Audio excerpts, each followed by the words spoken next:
In this video, I'm going to show you how to set a throttle limit in the FlightOne configurator. You would want to use a throttle limit to limit the max power from your setup. This will reduce the power consumption, which will give you a little bit longer battery lifetime, especially if you don't need the top end. It also flattens the curve a little bit and gives you a little better resolution throughout the whole throttle spectrum. A lot of people use this on 6S high kV setups, and I'd like to thank Paul K for donating his video for you to watch instead of just looking at me. Here we go.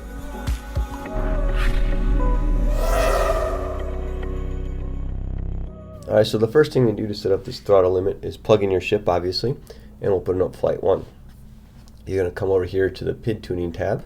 Alright, and I kind of already messing with something here, so I'm going to go to profile 2, but you want to use whatever profile is your 1.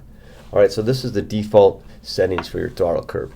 So basically what you've got here is this is you increasing your throttle. So as you move your throttle up on your joystick, your stick on your RC, then it sends this throttle percent signal to the flight controller. So when you move your throttle about half, you're sending 50% signal to the flight controller for your motors. For throttle limit is cap that, so you're not sending 100% at full stick throw. But what we want to do is keep this still linear, i.e. a straight line up and down. What we do is there are 8 steps between each one of these.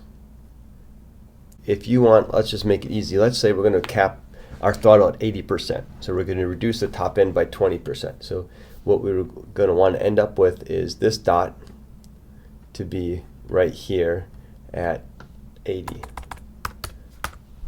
So that's where we want our line to end, so that full throttle on your stick gives you 80% signal to the flight controller. But as you can see here, it's kind of wonky, so we have to do a little math. So like I said, there's 8 steps, and we want to get to 80. We take the percent that you want to get to, which is 80%, divide it by 8. So each increment is going to be 10. So the steps again are here. So it's real simple. You always keep this one 0. So that means when your throttle's at 0, it gives 0 to the flight controller. The next step we said is going to be 10.